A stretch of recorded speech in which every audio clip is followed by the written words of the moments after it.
Welcome to Your Yes Filled Life. I'm Brenda Winkle, energetic leadership guide, psychic medium, and somatic coach for ambitious leaders who know their gifts are real and who want to stand fully in them. Here, you'll learn how to trust your intuition, embody your vision, and step into the freedom you've been craving, all without chasing more certifications or carrying stuff that does not belong to you. Every week, I'll share powerful practices and conversations with thought leaders and changemakers that help you transform your vision into embodied confidence, claim your gifts without apology, and lead with both clarity and freedom. Because your gifts aren't cute, they're powerful, they're real, and they're needed. Start today by downloading my free energy audit at brendawinkle.com/audit. It's the exact tool I use to track what's fueling me and what's draining me. It will help you discern between that hit of achievement and true joy so that you can lead with more clarity and impact. This is your space to stop proving, start embodying, and live fully in your gifts. Welcome to Your Yes-Filled Life. Hello, and welcome to Your Yes-Filled Life. I'm your host, Brenda Winkle. Happy New Year. It's 2026. And I would love to invite you to think about what is one word that you would like to be your guiding filter for the year. So when I choose my word, I think about something that I want to feel or experience or be mindful of. And I talked in last episode about the word of the year for 2024, which was impact for me.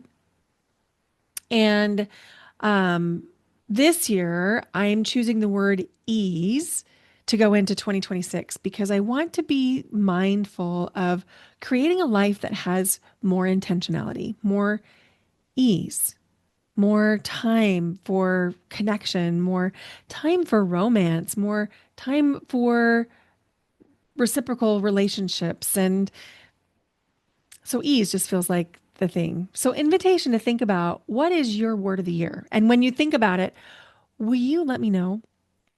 Reach out to me on social if we're connected there, or send me an email. I'd love to know your word of the year. And I'll even share it in an upcoming episode if you want me to share your word of the year. I feel like it's such a cool thing to filter things through because it will help influence your decisions to make sure you stay on track. I like it better than a resolution because I feel like resolutions can be based in a deficit, like there's something wrong or that needs to be fixed with us. And I don't subscribe to that at all, which you know. And one of my favorite practices is to do a form of reflection, which I'm actually guiding the Spiritual CEO membership through the second week of January. And it's where we're going to go through our calendar and give ourselves credit for everything that's happened in 2025 and then set a plot or plot a course. You know what I meant? Set a plot a course for how to get there wherever it is that we want in 2026 by giving ourselves full credit for everything that's happened in 2025. And if you're an empath and intuitive and you're watching all of the new year, you stuff, and you're thinking, gosh, I just don't think this resonates. Yeah, me neither. I don't feel like I'm becoming a new person in the new year on January 1. I mean, first of all, that is not energetically the new year. It's just not. It's not the lunar new year, which most of the globe recognizes. We don't necessarily in the US, although we've talked about it more this year than we ever have before. But we often talk about like spring being the actual new year energetically. And so if you're tracking energy and you're sort of like, I don't quite feel like it's all new, that's because energetically it's not.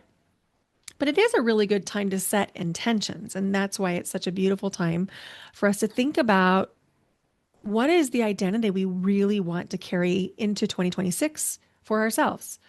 And identity work is one of the most impactful things we can each do because we can't get in front of our identity.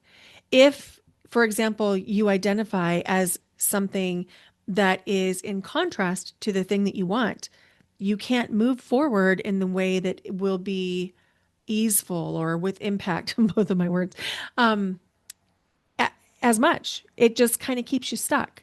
So we have to think about how can we shift into the new identity that will really support the next version of ourselves that we want to step into. And I think, when we think about stepping into the next version, this isn't like a better version or an improved version. It is the next most aligned and authentic version.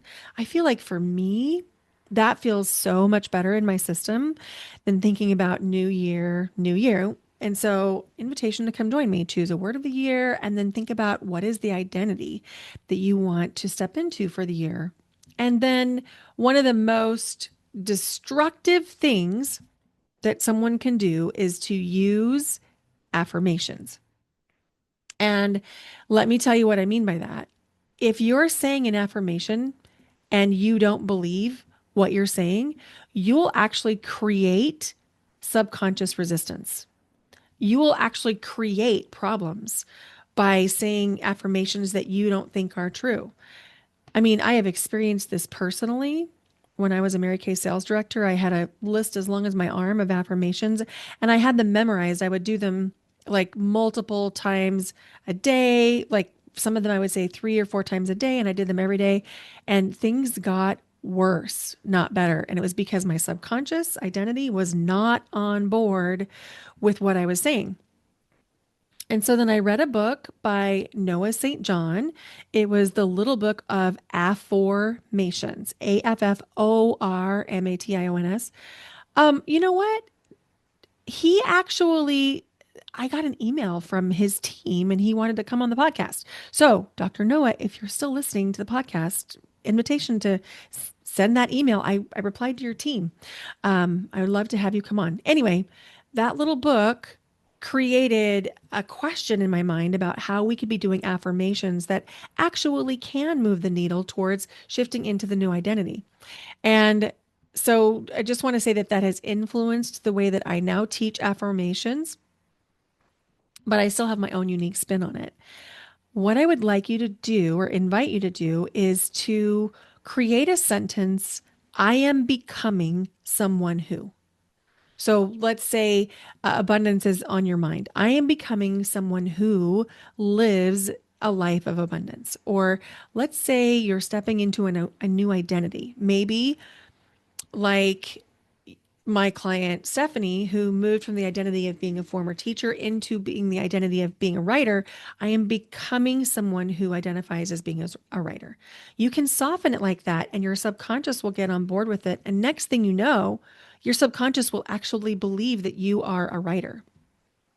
Or, in my case, I am becoming someone who is a world class international speaker. And I mean, I am. The podcast is in over 20 countries in 2025 alone. And so it is happening. But if I were to say I'm an international speaker, the first thing my subconscious does is think, well, but you haven't spoken on stages in those countries. Okay, so you've guested on a few podcast episodes in 5, 6, 7 countries, but you're not really international. That's literally what my subconscious tells me. Now, I have an inner mean girl. Maybe you do too. And so I have to be really careful with affirmations and identity work to make sure that I am taking care of that part of me. And so when I say I am becoming someone who identifies as a world class speaker, I don't hear any internal mental chatter. My inner mean girl stays quiet, which is the way that I like her to be. And things seem to go a lot smoother. So as you move into 2026 and you start thinking about what you want to call in for yourself for the year, the identity you want to live into this year, invitation to use those two things.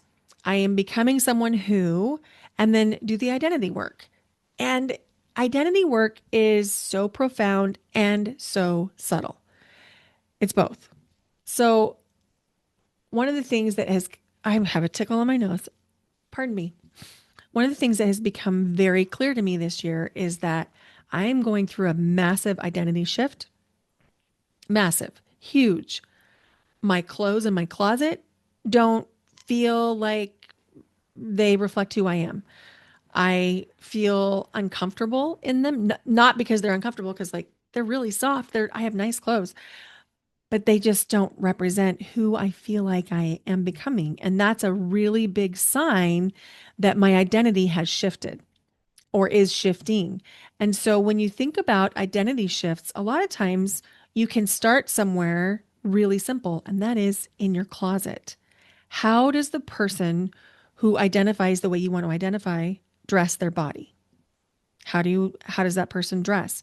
How do you treat yourself? What foods does someone with your identity, your desired identity, what foods do they eat to nourish their bodies? What do they prioritize as far as wellness or exercise? So think about how can you create massive profound change with really subtle tiny shifts, and you're going to be amazed at the results. So, like, I hope this isn't too much information, but one of the things I I noticed that some of my undergarments, let's just say that, had like some little holes, some little tears like on the sides of the seams. And I was like, whoa, I'm not going to wear underwear with holes in it. I'm just not going to do that. And so I the same day I recorded this episode, I ordered a bunch of new underwear because I am someone who wears nice clothes, including underwear. I will not be someone who wears underwear with holes in it or socks with holes in them or anything like that. So, this is a great time of year because there's so much purging around us to go through things and do little identity shifts in those ways. Now, one of the identity shifts that I have fully stepped into this year is that I not only provide the healing and coaching and mentorship, but I also mentor other healers, coaches, and guides. And that identity shift really did take most of 2025 for me to be really comfortable in that role. And that identity shift has given me some clarity on some of the ways that maybe you could step into a bigger, more robust identity as a coach, healer, or guide yourself. So, if you're listening to this podcast, chances are you're either an empath, you have deep intuition, a lot of compassion, and you probably can already sense and know what's happening within somebody. You probably have a pretty good idea of what the conversation under the conversation is, but you probably also are still hesitating to say it out loud. You're probably hesitating to admit how much information you're getting intuitively or empathically, but you're feeling it or you sense it or you see it. Excuse me. Um, you feel a tightness in your client's chest, or you observe it, or maybe you even feel it in your own. You can sense the energetic block. You can feel that the person that you're sitting across from is telling what they perceive to be the truth. And you can also see that there's something in their subconscious that is saying something different. You know there's more happening, but you're afraid of being wrong. You're afraid of misreading it. You're afraid of overstepping.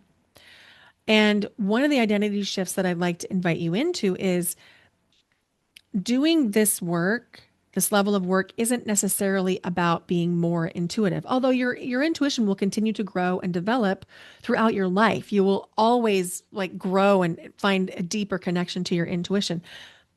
But I also want to reflect and mirror back to you, you're already really intuitive, or you wouldn't be drawn to this podcast.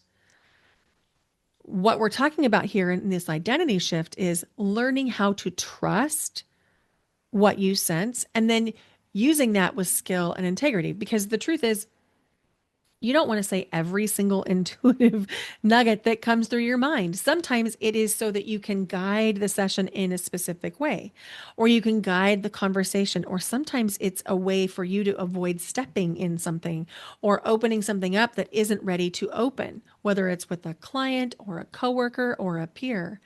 And that's what we're doing inside the Intuitive Somatic Healer Certification. You're going to learn how to name what you feel in a sovereignty first language that's always based in consent.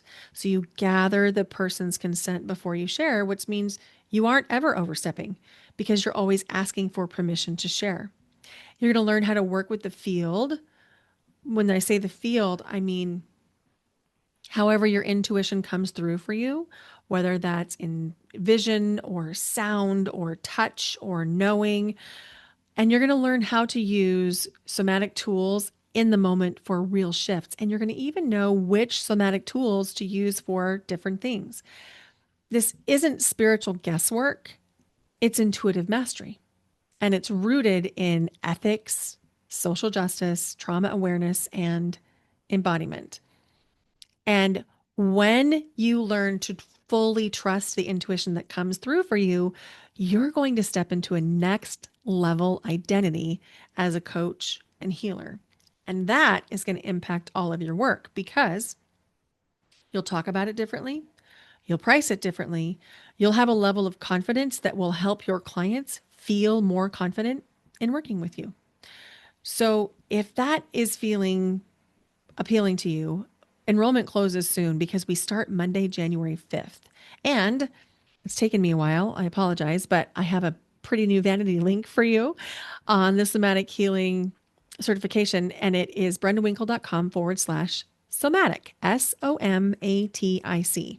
So many healers get stuck at good, like they're a good healer or they're a good coach. And they get stuck there because they don't learn to fully trust their intuition. And the truth is, people are coming to you because of your unique energy. You know, there's a lot of fast food places, right? Like, if you can find a McDonald's, I bet you can find a Burger King and I don't even know what the other ones are. But my point is, I bet you can find another hamburger place that's fast food within a half mile, if not multiple hamburger places. And yet somehow there's enough for all of them to exist.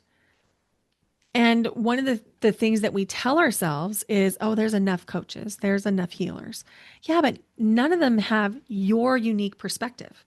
None of them have your unique gifts. None of them have your intuitive capabilities like you do. And that's why you're really, really important because people need you. You have people that are just waiting for you to step into this next level identity. And so this is for you if you've already done the trainings, you've helped the clients, and you still find yourself wondering, am I using my intuition? Am I projecting? Am I overstepping? So if you feel ready to stop guessing and start really guiding with skill, what you need now isn't more tools, it's a method that shows you exactly how to use what you already know. So inside the Intuitive Somatic Healer Certification, you're going to learn how to read that body and the field with intuitive precision. You're going to learn how to move energy safely and ethically from a trauma-aware lens. And you're going to use breath, sound, and movement to shift patterns in real time. It's time for you to stop doubting yourself. It's time for you to stop playing small. It is time for you to lead those sessions that can create transformation faster, safer, and deeper for your clients. This is your next level. And we start on Monday the 5th. This is the founding cohort. It's a small group. We'll be live for 6 weeks. And you can go visit brendawinkle.com/somatic to learn more. I absolutely can't wait for 2026 to get started. And it's only day 1 of 2026. And I am so excited to claim my identity as a mentor and a guide in 2026 and to step more fully into my role as a speaker in 2026. And I'm curious, what are you stepping into this year? What is your identity going to be as you embark on your 2026? I really would love to hear from you. Let me know, what is your word of the year if you choose a word of the year? What is the identity that you're stepping into this year? And let's support each other. And If you want to do this work in community on an ongoing way, come join us over in the Spiritual CEO membership. We meet once a week for an hour. We usually meet Wednesdays at 11 a.m. Pacific, and you can join for $111 per month or $1,111 per year and save 17%, basically getting 2 months free. And that's where we do ongoing work with breath work, and there's questions and laser coaching and all the things. So you can come join us there too if you're interested. Thank you for being here. Thank you for being on this journey with me. I love coming here and talking with you, and it means a lot that you're here. Thank you. I know there's different things that you could be doing with your time, and it just means a lot that you're listening or watching if you're over on YouTube. So if you enjoyed this, would you consider sharing it with somebody you care about? And maybe you can have a conversation about what you and your friend or your partner or your loved one's identity is going to be throughout 2026. My word of the year is ease.